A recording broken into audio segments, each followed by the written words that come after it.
Assalamualaikum warahmatullahi wabarakatuh. Perkenalkan, nama saya Yunita Rahmah, guru pengajar di SDIT Kuratayun, Gandangan.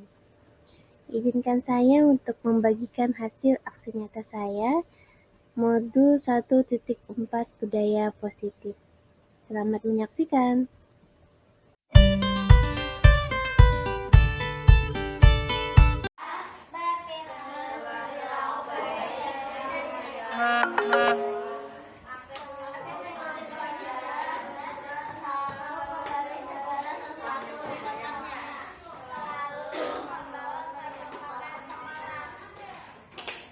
Sudah semuanya?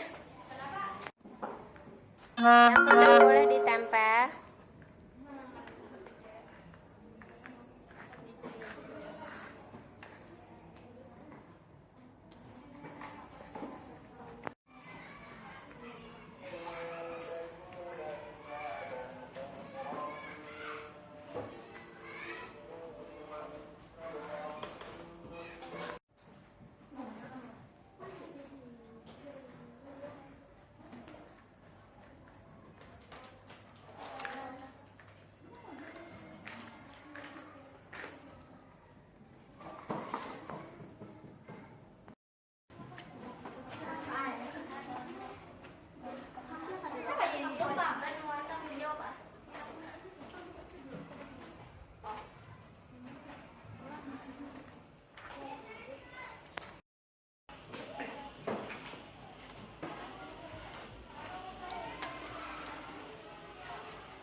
Salam dan bahagia. Assalamualaikum warahmatullahi wabarakatuh. Waalaikumsalam warahmatullahi wabarakatuh. Ya, karena tadi awal si Ustazah Risma senam, jadi ulun juga tidak mau kalah, senam juga ya. Ya. Jadi semuanya ayo kita berdiri. Jadi activity-nya ada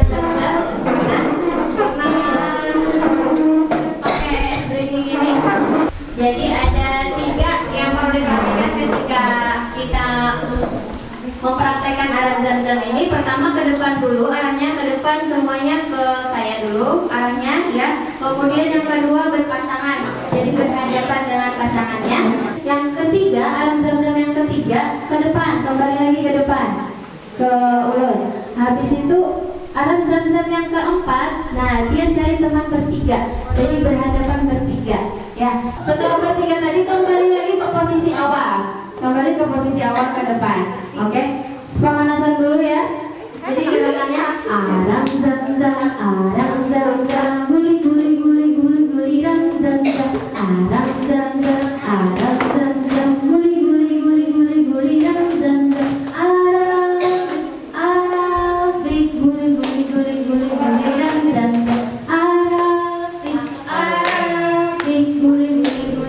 guli ram zam zam. Oke, bisa ya? Oke, next kita saja. Siap-siap, ingat tadi depan, kemudian berpasangan, depan lagi, bertiga. Oke, siap semuanya?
Oke,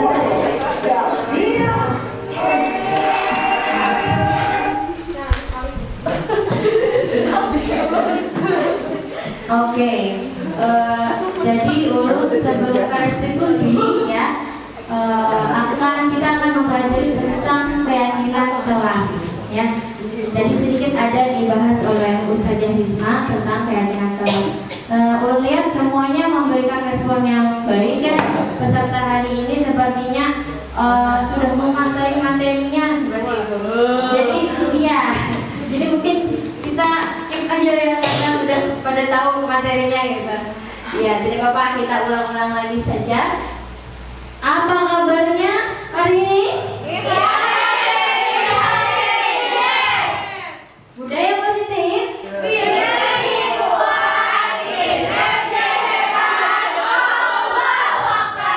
Iya, mantap. Lanjut. Apa itu keyakinan kelas? Nah, mari kita simak video berikut ini.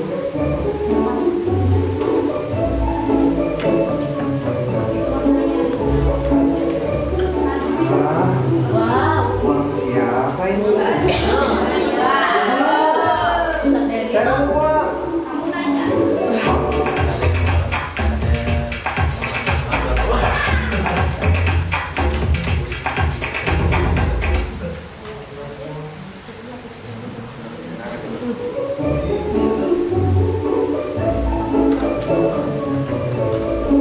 Apa itu?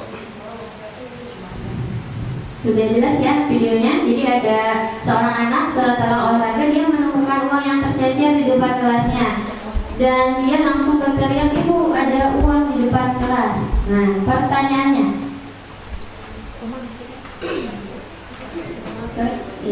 pertanyaan pertama, apakah yang menjadi motivasi Julio mengambil tindakan tersebut? Siapa yang mau menjawab? Ayo. Kata Ustazah Yuda tadi kita harus memberikan teladan untuk murid kita. Berarti kemudian juga harus memberikan teladan dengan aktif ya, merespon pertanyaan-pertanyaan di IHC ini. Ya, Ustazah Faridah. Motivasi Julio untuk mengambil tindakan tersebut Karena uang itu berharga. uang berharga. Uang berharga sehingga si Julio tidak mengambilnya gitu kan? Mengambil.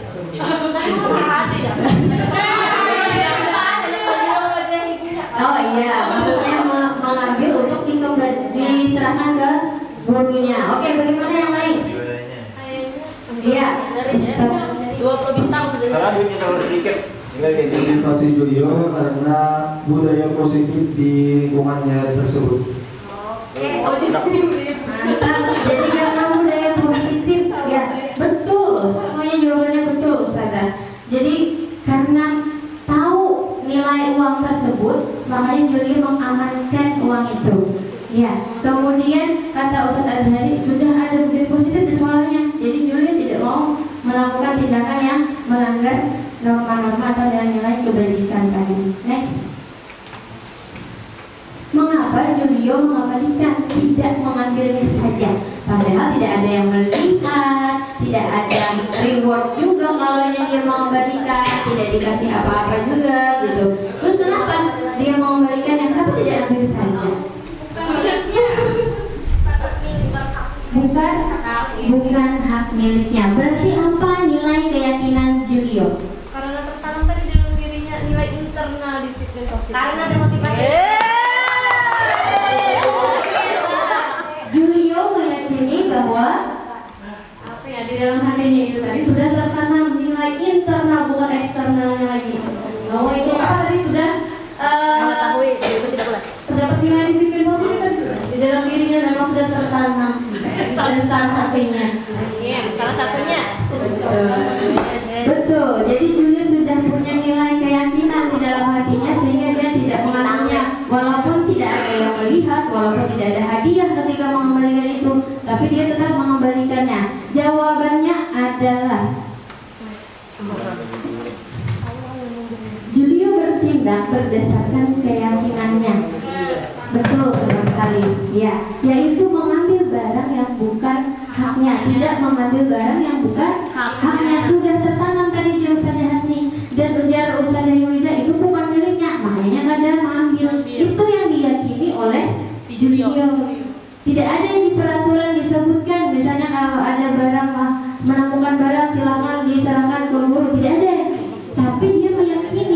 sehingga dia bertindak demikian. Nah, itu sebenarnya yang dimaksud dengan keyakinan kelas. Ketika semua warga kelas meyakini akan nilai-nilai kebajikan tersebut, sehingga muncul motivasi internal dari seluruh warga kelas. Oke, next. Nah, tadi sudah juga ya ditanyakan oleh Ustazah Risma, mengapa guru harus datang tepat waktu ke sekolah? Lalu mengapa tidak peraturan saja? Mengapa harus keyakinan kelas? Peraturan Ustadz Al ini mana ya? Ini kelas Ustadz Al kan? Peraturannya mana Ustadz? Kami nggak ada peraturan.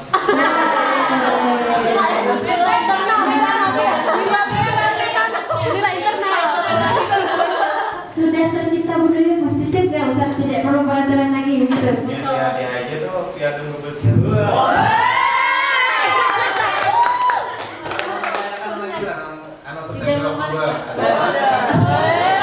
Mantap. Jadi tidak pakai peraturan lagi, sudah budaya positifnya sudah menjadi darah daging rupanya warga kelas 7 Mesir ya Ustadz ya. Wah, luar biasa sekali, tanpa peraturan bisa dapatkan reward ya.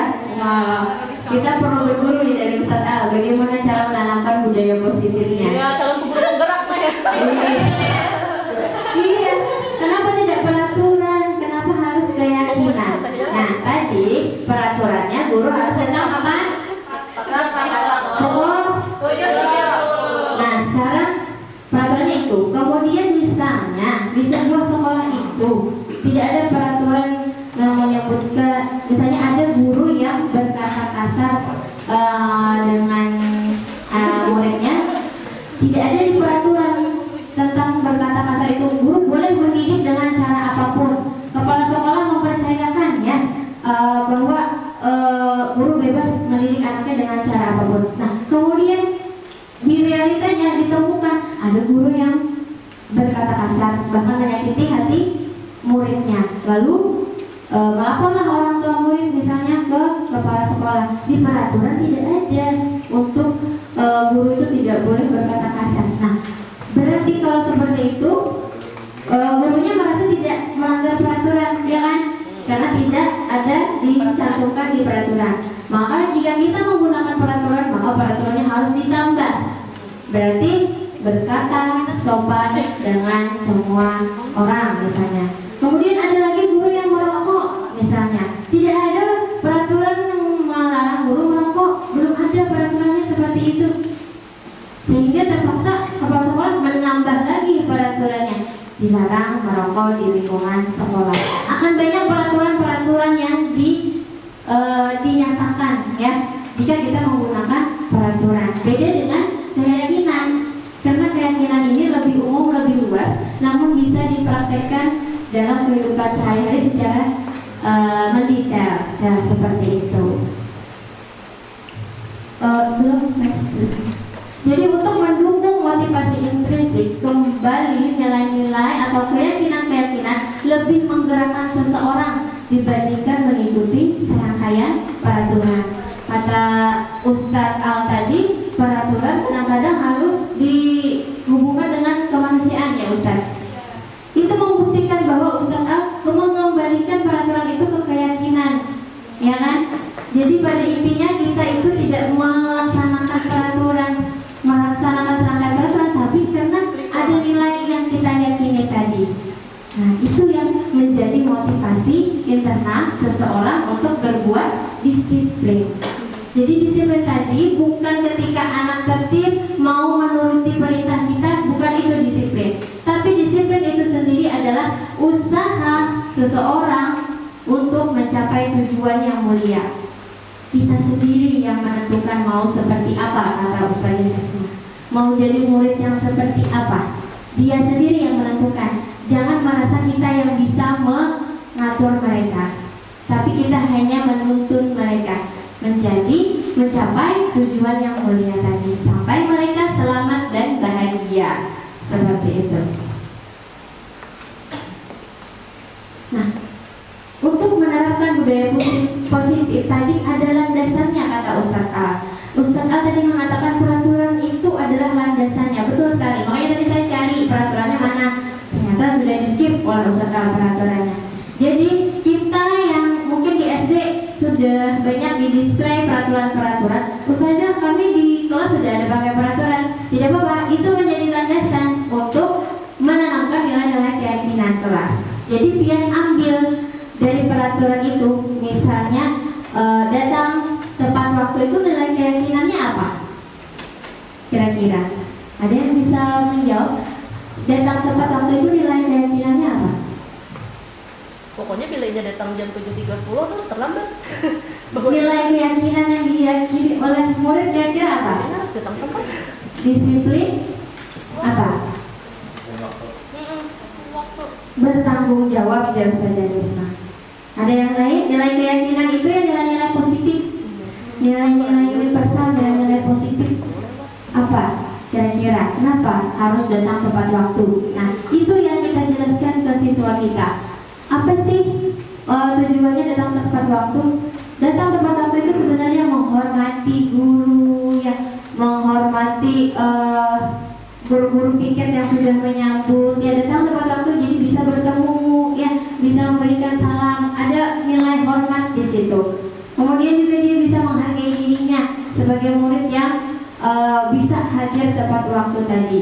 Nah, itu nilai keyakinan yang kita tarik dari peraturan tadi.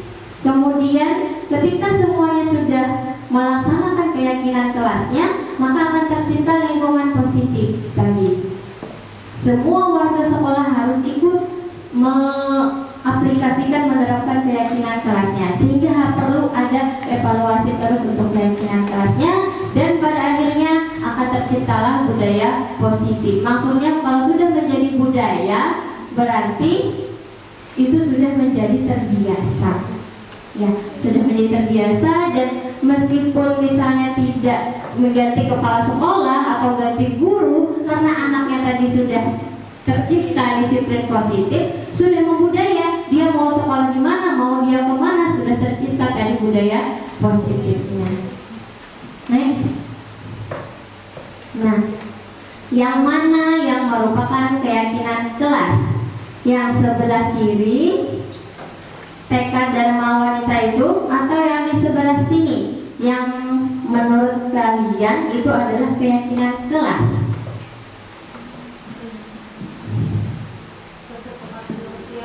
Kanan ulun lah yang menjawab bahwa keyakinan kelas itu adalah yang sebelah kanan ulun. Silakan angkat tangannya. Jadi kesepakatan kelas yang di TK Dharma Wanita itu adalah datang tepat waktu, mengucapkan salam, kemudian menjaga kebersihan sekolah, berdoa sebelum dan sesudah kegiatan, aktif dalam pembelajaran, kemudian tertib. Sedangkan kesepakatan kelas yang di sebelah kiri ulun, kami guru dan murid yang saling menyayangi, kami murid yang semangat belajar, kami murid yang peduli dengan teman-teman. Yang mana yang keyakinan kelas? Kanan atau kiri? Kiri atau kanan? Kiri. Pintar. Kalau sudah pintar, kita berikan. Ya, betul, kiri, ya. Kenapa? Karena Ada kata kami guru dan muridnya. karena ada kami dan guru murid.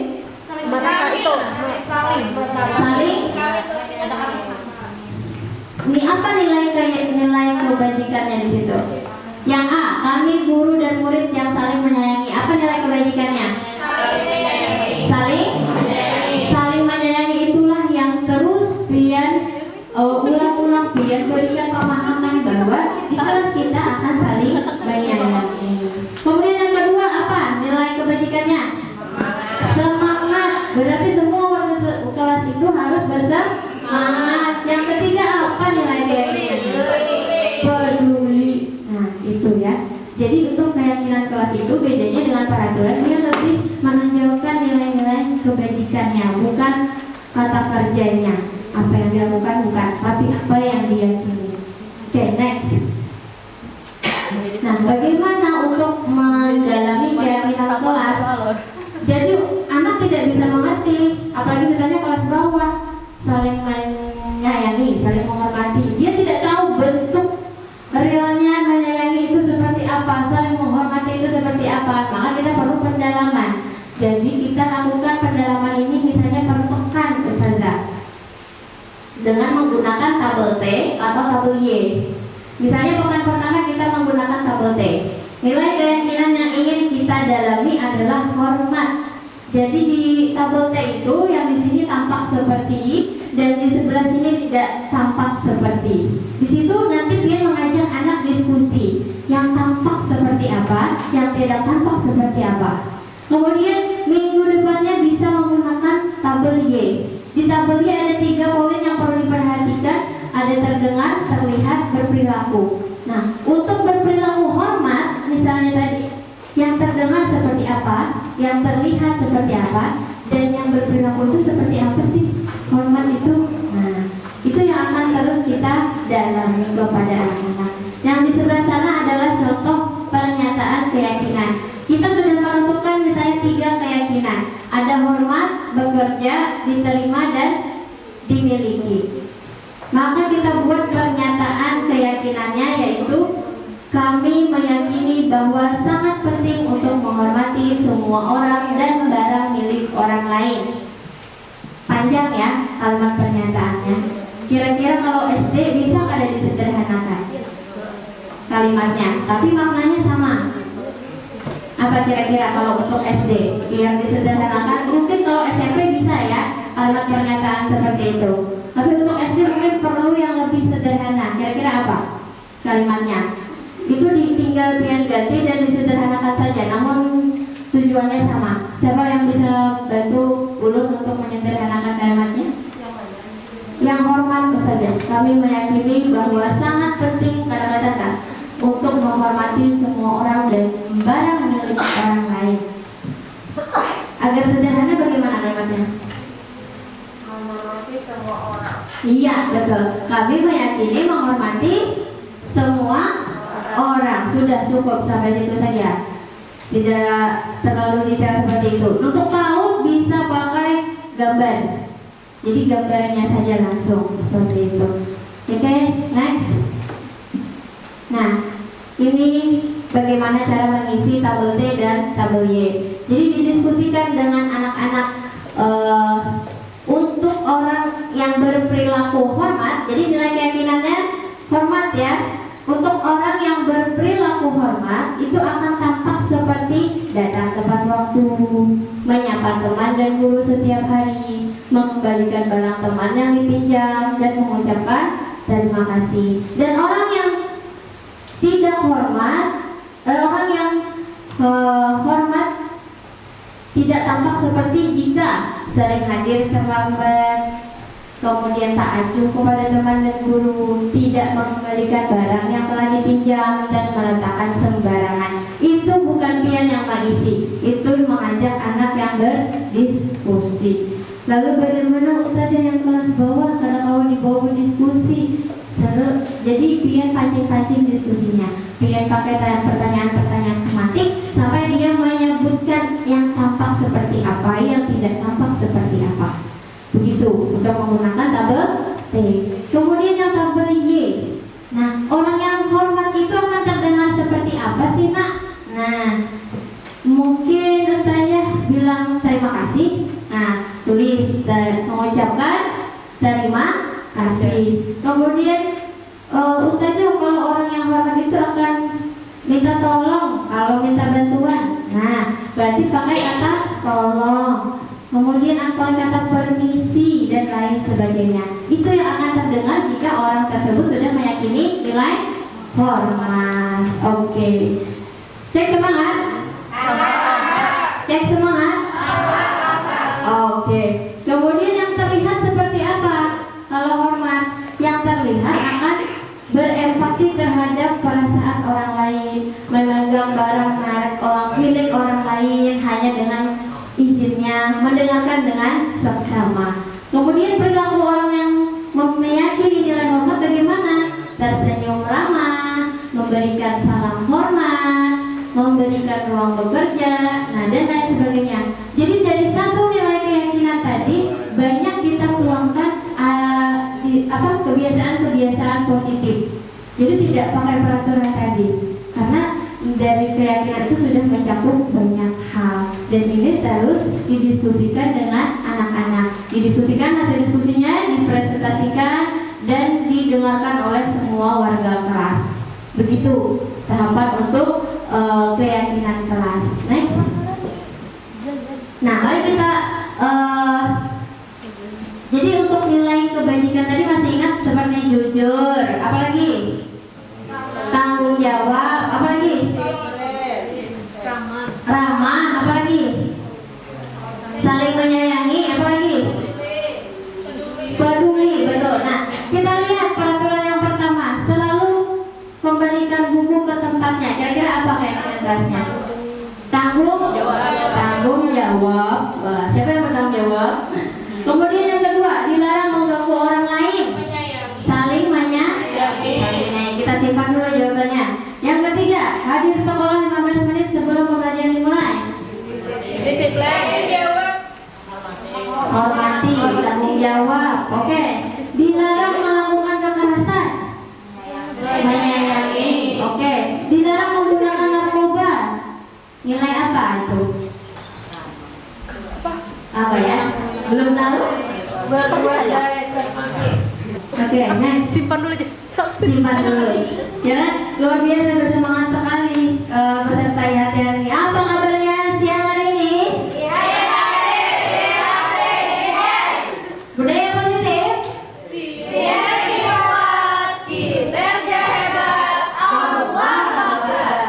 Lanjut ke materi terakhir dulu, yaitu kebutuhan dasar manusia dan berkualitas. Dunia berkualitas. Jadi setiap manusia, setiap orang berperilaku berdasarkan tujuannya. Ada tujuan yang ingin capai ketika dia berperilaku. Nah, tujuan itu ketika sudah dicapai bisa jadi sudah memenuhi kebutuhan, salah satu kebutuhan dasar manusia. Ada 5 kebutuhan dasar manusia di sini.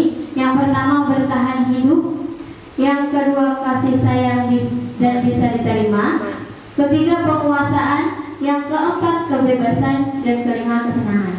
Untuk bertahan hidup itu adalah secara fisiologis itu seperti rumah, makanan, ya, untuk keperluan untuk bertahan hidup. Kalau secara biologis itu adalah keperluan dalam proses reproduksi manusia untuk bertahan hidup, ya. Lihat contekan boleh ya.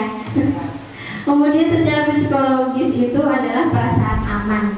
Ketika anak merasa aman di kelasnya, tidak ada yang membuli lagi, berarti kebutuhan dasar bertahan hidupnya di situ sudah dipenuhi.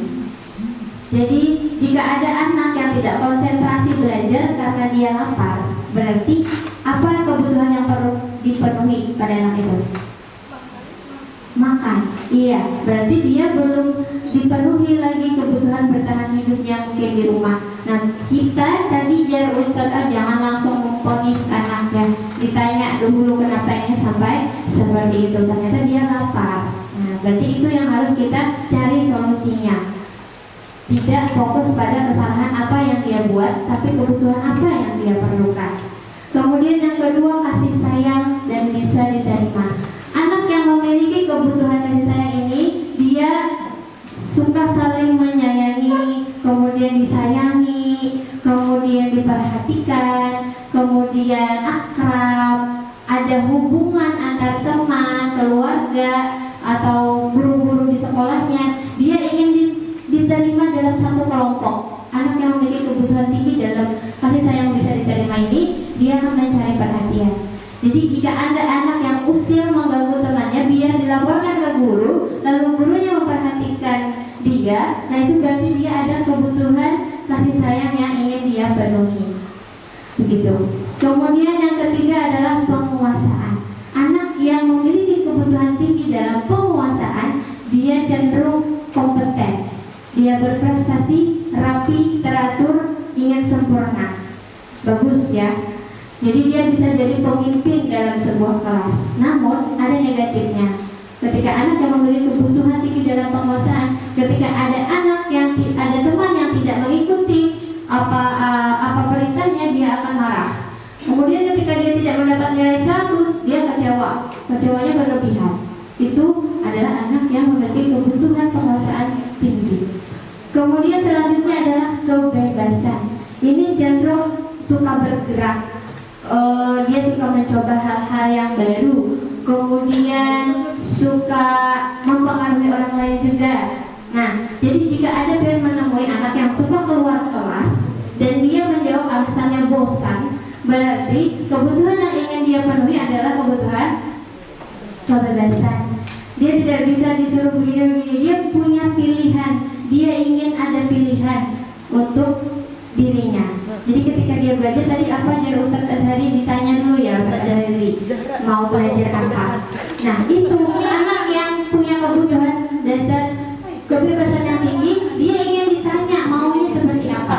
Ya di situ nanti kita akan fasilitasi dan kita tuntun untuk mengarah ke budaya positif tadi. Kemudian yang terakhir itu kesenangan. Ini anaknya ceria, suka tertawa, walaupun dia berbuat salah dia tetap terlihat lucu. Nah ini anak yang berkebutuhan dasar kesenangan yang tinggi, dia selalu usil, mengganggu teman dan tertawa melihat temannya menangis. Nah dia itu kebutuhan dasarnya untuk kesenangannya sangat tinggi. Maka dia akan fokus belajar ketika pelajarannya itu dia senangi. Nah, berarti dia harus mencari tahu sebagai pendidik apa yang disenangi anak-anak ini sehingga dia akan konsentrasi dalam pembelajaran dia. Oke, begitu? Iya. Sepertinya sudah selesai? Iya. Terima kasih, salam guru hebat, selamat belajar dan selamat mencoba. Saya berikan jawabannya.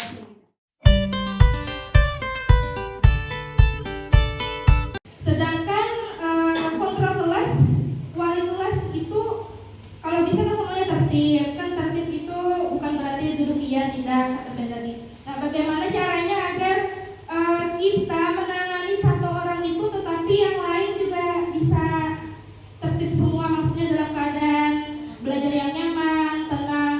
Karena dari satu orang itu yang kebutuhan dasarnya yang tidak terpenuhi tadi bisa mengganggu teman-temannya lain dalam belajar. Kemudian lagi mengenai tentang tantrum. Nah, karena saya kelas 3 itu fase dimana anak yang dari anak-anak kecil yang satu yang kebiasaan ini naik ke jenjang yang lebih tinggi sebelum ke kelas 4, masa adaptasi anak. Nah, di situ saya yang kesulitan menerapkan atau cara supaya anak itu memahami apa mau saya. Mau saya di kelas itu saya keras kata Ustaz A, keras, tidak perlu takut untuk keras. Tetapi untuk kelas 3 ketika saya keras, nah itu bisa nangis. Kemudian lagi ketika kita lemah, kita anggap tadi kita posisi kita sebagai teman, dia seakan sewena-wena tidak ada yang takutinya. Nah ketika kasar kita salah, ketika kita menjadi teman kita pun salah. Nah seperti itu. Nah posisi dalam keadaan sedang itu seperti apa yang menurut Bu Hanfian yang baik kita terapkan supaya satu atau dua orang yang bermasalah di kelas itu yang lain bisa tuh Terlalu banyak keyakinan menurut Ustaz Yuda ya, tidak cukup hanya satu, betul. Jadi untuk keyakinan kelas ini minimal 3. Minimal 3, bisa 3 sampai 7 untuk jumlah keyakinan kelasnya di setiap kelasnya. Dan untuk keyakinan kelas disarankan mudah diingat dan mudah kita juga untuk mengevaluasinya. Iya betul. Jadi itu selalu terus menerus ya, bukan hanya untuk di awal pelajaran saja, tapi setiap pekannya, setiap ada yang berperilaku di luar keyakinan, kita selalu adakan evaluasi. Kalau ulun di kelas atas itu biasanya di jam pulang atau di majelis pagi diberikan evaluasinya. Kemudian jika ada memang perlu perlakuan khusus untuk satu orang, maka ulun sediakan waktu khusus dengan dia. Misalnya satu anak tadi muridnya berhenti, yang lainnya berikan, yang satu anak tadi ditahan dulu. Ulun pernah menerapkan segitiga restitusi ini, apakah berhasil? Tentu tidak langsung berhasil. Jadi masih ada, tapi frekuensinya berkurang. Dari yang 3 kali, jadi 2 kali, dari 1 kali sepekannya melakukan pelanggaran keyakinan tadi. Tapi tetap segitiga restitusinya tetap ulun mainkan di jam pulang ulun laksanakan. Misalnya terus tidak lupa juga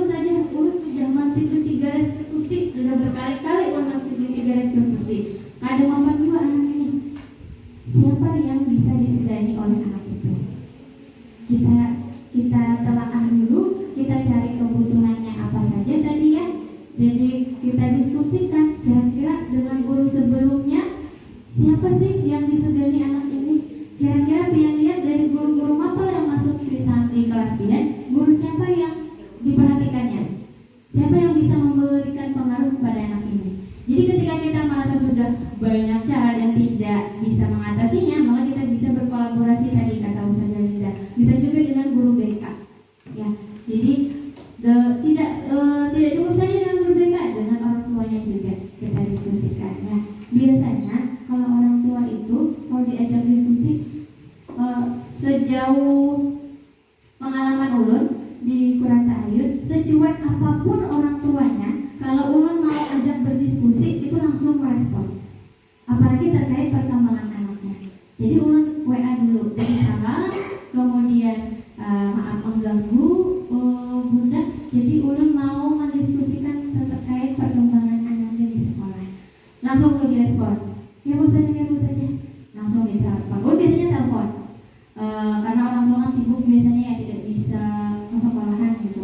Jadi lewat telepon cerita, ada feedback di situ Ustazah, ada benang merah yang bisa kita tarik. Oh ternyata masalahnya di sini.